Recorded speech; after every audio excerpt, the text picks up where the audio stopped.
अक्सर लोग सोचते हैं कि बिजनेस की सक्सेस आइडिया से आती है, लेकिन रियलिटी कुछ और है। दुनिया के ज़्यादातर बिजनेस सिर्फ आइडिया से ही फेल नहीं होते, वो फेल होते हैं उनके गलत मनी डिसीजंस कोलैप्स से। कई फाउंडर्स अमेजिंग प्रोडक्ट्स बना लेते हैं जो हाई लेवल पर बिजनेस क्रिएट कर लेते हैं, लेकिन एक चीज कभी नहीं सीखते, मनी की लैंग्वेज। और बिजनेस की दुनिया में ये एक ब्रूटल ट्रुथ है, अगर आपको मनी समझ नहीं आती तो आप मनी भी आपको कभी नहीं समझेगा। इस वीडियो में हम कोई फाइनेंस की थ्योरी नहीं सीखेंगे, हम समझेंगे फाइनेंशियल लिटरेसी फॉर फाउंडर्स। ये फाउंडर्स के लिए फाइनेंशियल लिटरेसी, क्योंकि अगर आपने पिछली वीडियो देखी होगी financial literacy vs financially intelligence, तो मैंने उसे डिटेल्स में एकदम डीप लेवल पे विस्तार से डिकोड किया हुआ है। अगर नहीं देखी हो तो मैं डिस्क्रिप्शन में लिंक दे दूंगा, वहाँ से देख सकते हो। बाकी आज हम कोई फाइनेंस की थ्योरी नहीं सीखेंगे, आज हम सीखेंगे financial literacy for founders. Founders के लिए फाइनेंशियल लिटरेसी, क्योंकि स्मार्ट फाउंडर्स सिर्फ कंपनीज नहीं बनाते, वह एक ऐसा सिस्टम बनाते हैं जहाँ मनी मल्टीप्लाई होता है। क्योंकि जहाँ कंपाउंडिंग होगी, जहाँ पैसा मल्टीप्लाई होगा, वहीं वेल्थ बनेगी और बहुत हाई लेवल वेल्थ वहीं बनेगी। ये क्लियरली बात है। देखो, मैं तुम्हें एक पावरफुल स्टोरी बताता हूँ, एकदम जीनियस लेवल की। 1990s में एक कंपनी थी जिसे ऑलमोस्ट सभी लोग फेलियर मान रहे थे। हर साल losses losses losses, investors confused, जिसने इन्वेस्ट किया वो भी कंफ्यूज्ड। तो अब हुआ यूं, मीडिया डेप्टफुल, और वह कंपनी कोई और नहीं, वह कंपनी थी अमेज़न। अमेज़न जो कंपनी है वह थी। उस समय फाउंडर जेफ बेजोस ने एक बात कही थी। उन्होंने कहा था, हम शॉर्ट टर्म प्रॉफिट ऑप्टिमाइज नहीं कर रहे, यानी हम कोई शॉर्ट टर्म गेम नहीं खेल रहे, क्योंकि हमें बड़ा सिस्टम क्रिएट करना है, वेल्थ बनानी है, बड़ी कंपनी क्रिएट करनी है, अपना नाम फेम बनाना है, तो हमें एक ब्रांड खड़ा करना है। तो हम कोई शॉर्ट टर्म गेम नहीं खेल रहे कि शॉर्ट टर्म के लिए ऑप्टिमाइज कर रहे हैं, नहीं, हम long term cash flow infrastructure बना रहे हैं। यानी दुनिया लॉसेस देख रही थी, लेकिन जो बेजोब्स थे वो सिस्टम देख रहे थे। दुनिया ने कहा कि लॉस है लॉस है लॉस है, लेकिन बेजोब्स ने कहा नहीं, सिस्टम है, लॉन्ग टर्म सिस्टम है, शॉर्ट टर्म की कोई बात ही नहीं आती। तो यही डिफरेंस है। देखो, फाइनेंशियली ब्लिंडनेस और फाइनेंशियली लिटरेसी, इन्हें समझना ध्यान से। देखो, ट्रांजैक्शन, अगर आप फाउंडर हैं तो आपको एक चीज़ समझनी होगी, बिजनेस सिर्फ प्रोडक्ट से नहीं चलता। जो मैंने सीरीज़ के पार्ट में बताया हुआ है कि प्रोडक्ट नहीं प्लेटफॉर्म जीतता है, वो भी मैं डिस्क्रिप्शन में लिंक दे दूंगा। और अपना फाइनेंशियली एम्पायर बिल्ड करना चाहते हो तो इस चैनल की सीरीज से जुड़े रहना, राज अर्थ चक्रवर्ती सम्राट से। अभी पार्ट 2 कंप्लीट हो चुका है, अब पार्ट 3 आने वाला है मंडे, जुड़े रहना। बाकी डिसीजन आपके हाथ में है, आप जुड़े रहते हो या सारी चॉइस आपके हाथ में है। तो बिजनेस चलता है कैपिटल फ्लो से, और हर स्केलेबल बिजनेस 3 स्टेज से गुजरता है। पहला होता है बिल्ड, फिर होता है प्रोटेक्ट, फिर होता है कंपाउंड, सॉरी स्केल। देखो, सबसे पहली चीज़ तो ये है, अगर आपने बिल्ड कर लिया सिस्टम तो फिल हो गया बिल्ड, अब उसे प्रोटेक्ट भी करना पड़ेगा। ये भी, क्योंकि लॉस करना आसान है लेकिन प्रोटेक्ट करना बहुत कठिन है, तो बहुत डिफिकल्ट टाइप है। तो प्रोटेक्ट करना दूसरा, उसके बाद आता है स्केल करना। स्केल कर दिया, ये 3 स्टेप हर बिजनेसमैन को या हर बिजनेसेस इस 3 स्टेप से गुजरते हैं। ये 3 स्टेज जरूर आती हैं। देखो, स्टेज 1 है बिल्ड। हर बिजनेस एक आइडिया से नहीं, एक इकोनॉमी इंजन से शुरू होता है। मतलब हर बिजनेस सिर्फ एक आइडिया से ही शुरू नहीं होता, एक इकोनॉमिक सिस्टम से शुरू होता है, एक इंजन से। अब देखो, मॉडल फाउंडर प्रोडक्ट बनाते हैं, यानी मोस्ट प्रोडक्ट बनाते हैं फाउंडर, लेकिन smart founders cash flow architecture design करते हैं। क्योंकि एक ब्रूटल ट्रथ है, रेवेन्यू वेनिटी है, प्रॉफिट कंफर्ट है, लेकिन केस फ्लो सर्वाइवल है। अगर बिजनेस में केस फ्लो नहीं है तो बेस्ट आइडिया भी सर्वाइवल नहीं कर सकता। अगर तुम्हारे सिस्टम में कैपिटल फ्लो नहीं है, केस फ्लो नहीं है, तो वो कितना ही अच्छा आइडिया होगा तब भी वो सिर्फ मतलब सरवाइव नहीं कर पाएगा। आइडिया अच्छा है, लेकिन तुम्हारा आइडिया तो अच्छा है, लेकिन आपने जो सिस्टम यानी जो केस फ्लो था उसे आपने अनदेखा कर दिया, उसे आपने छोड़ दिया। तो अब हुआ यूं कि केस फ्लो नहीं है तो आपका बेस्ट से बेस्ट आइडिया भी बेस्ट हो जाएगा, यानी बेकार हो जाएगा, क्योंकि वो फिर सिस्टम नहीं क्रिएट कर पाएगा, क्योंकि उसमें केस फ्लो नहीं है, कैपिटल फ्लो नहीं है। देखो एक और स्टोरी सुनाता हूँ, एक इंटरेस्टिंग एग्जाम्पल देखो तुम। मतलब मैं एक एग्जाम्पल देता हूँ, जिसे जब एप्पल ऑलमोस्ट कोलैप्स होने वाली थी, वे कंपनी में वापस आए, कौन? Steve jobs. अब उन्होंने सबसे पहले क्या किया, उन्होंने डोजन्स प्रोडक्ट्स कैंसिल कर दिए। क्यों? क्योंकि कॉम्प्लेक्सिटी कैपिटल को डिस्ट्रॉय करती है और फोकस कैपिटल को मल्टीप्लाई करता है। मतलब यानी ज़्यादा ही कॉम्प्लेक्स हो रहा था तो उनने उसे डिस्ट्रॉय कर दिया। जो भी कैपिटल डिस्ट्रॉय करती है, और फोकस रखा अपने सिस्टम पर, यानी फोकस कैपिटल। मैंने बोला ना कि कैश फ्लो है, लेकिन अगर कैपिटल नहीं है तो भी बिजनेस क्रिएट नहीं हो पाएगा। तो कैपिटल फ्लो भी अपने कंट्रोल में है, तो फोकस कैपिटल पे है, तो कंट्रोल सारा अपने हाथ में है, तो फिर बिजनेस भी क्रिएट होगा। क्योंकि ये जो फंडामेंटल है सारा के सारा, इसे समझना या ये चीज़ें क्लियर होनी चाहिए एक फाउंडर को या एक एंटरप्रेन्योर को, बिजनेसमैन को, जिसे बिजनेस क्रिएट करना है। उसके लिए ये उसके माइंड में थिंकिंग एकदम क्लियर होनी चाहिए। ये चीज़ें, ये प्रिंसिपल्स फॉलो करना पड़ेगा, तभी आपकी वेल्थ ग्रो करेगी या आपका सिस्टम, आपका बिजनेस ग्रो करेगा। फाइनेंशियल लिटरेसी का मतलब ये आप सीखो, समझो, फिर फाइनेंशियली इंटेलिजेंस में उतारो। तो देखो फाउंडर माइंडसेट क्या कहता है, एम्प्लॉय सैलरी के बारे में सोचता है, एंटरप्रेन्योर रेवेन्यू के बारे में सोचते हैं। मतलब लेकिन क्या है कि जैसे, लेकिन फाउंडर ये सोचते हैं कैपिटल सर्कल्स मनी सिस्टम में एंटर करता है, मनी सिस्टम में मूव करता है, और फिर मनी सिस्टम में मल्टीप्लाई होता है। मतलब क्या है, देखो मनी सिस्टम में पहले तो एंटर करता है, उसके बाद मनी सिस्टम में मूव करता है, उसके बाद फिर मनी सिस्टम में मल्टीप्लाई होता है। और ये तीसरी जो स्टेज है, यानी जो पैसा जो मल्टीप्लाई हो रहा है, वही सबसे पावरफुल है। क्योंकि देखो पैसा अगर मल्टीप्लाई हो रहा है, कंपाउंड हो रहा है, मल्टीप्लाई हो, क्योंकि देखो डबल जो चीज़ होती है पैसे की, जैसे 1000 से 2000 हो गया, एक एग्जांपल दे रहा हूँ, तो वो डबल होगा तो वो 2000 होगा। लेकिन अगर यही पैसा मल्टीप्लाई हो तो 1 से 5 गुना बढ़ सकता है, यानी 1 से 5000 हो सकता है, 10 गुना बढ़ सकता है, 10,000, 15% का 15, यानी ये सारा जो फंडामेंटल है कंपाउंडिंग मल्टीप्लाई, ये बहुत पावरफुल चीज़ें हैं। ये जो स्टेप्स हैं कि अगर बिजनेस में मल्टीप्लाई नहीं हो रहा है मनी, तो वो बिजनेस सिस्टम क्रिएट नहीं कर पाएगा, यानी वो ना तो फ्यूचर के लिए हाई लेवल बिजनेस बनेगा और ना ही आपके लिए आपकी वेल्थ क्रिएट करके देगा, ना फ्यूचर में कोई बड़ा ब्रांड बनेगा।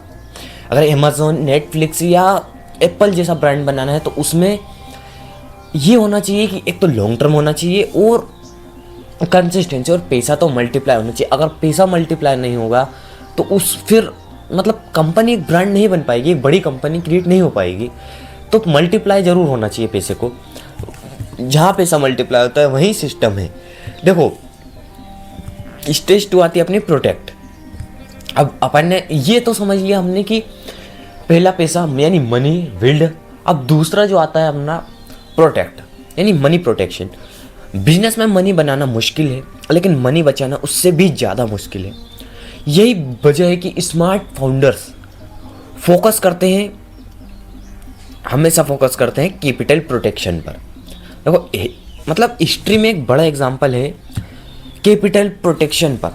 सुनो 2008 में फाइनेंशियल क्राइसिस आई उस क्राइसिस में हजारों कंपनीज कोलैप्स हुई थी, लेकिन जिन कंपनीज के पास स्टोर बैलेंस था या स्ट्रॉन्ग बैलेंस था, सीट थी, वे सरवाइव कर गई। अब देखो, सबसे बड़ी चीज़ तो ये कि 2008 में एक फाइनेंशियली क्रिस आई थी, बहुत बड़ी क्रिस आई थी, जिसमें बहुत सारे फाउंडर्स के लॉसेस हुए हैं। लेकिन उसमें से कुछ कंपनीज थी या कुछ फाउंडर ऐसे थे जो खेल गए, ये गेम खेल गए। मतलब उन्होंने इस सिस्टम में सरवाइव किया, वो अपनी स्ट्रेटेजी, अपने डिसीजन से सब हैंडल कर लिया।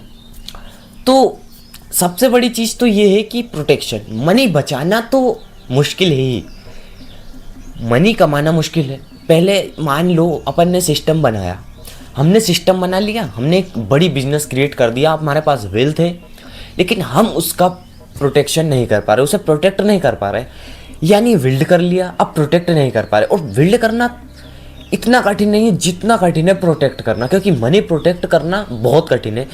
क्योंकि देखो, आपने एक बार मनी बिल्ड कर लिया, वेल्थ बिल्ड कर लिया, आपके माइंड में हिस्ट्रिकली भी प्रूवन है कि मतलब जो भी बड़े बड़े फाउंडर्स हुए जिन्होंने वेल्थ क्रिएट की, लेकिन यानी वेल्थ बिल्ड तो कर ली, लेकिन वेल्थ प्रोटेक्ट नहीं कर पाए, तो वो पहले वेल्थ अचीव कर ली, यानी वेल्थ यानी बिल्ड कर ली, उसके बाद हुआ यूँ कि वो प्रोटेक्ट नहीं कर पाए, उन्होंने प्रोटेक्ट पर फोकस नहीं किया, मनी प्रोटेक्शन फोकस नहीं किया, तो फिर वही नीचे, यानी ग्रोथ हाई लेवल हुई लेकिन प्रोटेक्ट नहीं कर पाए मनी, और लॉसेज, फ्लेसी लाइफ, ये सारा जो फंडामेंटल था वो सारी ग्रोथ नीचे ले आया।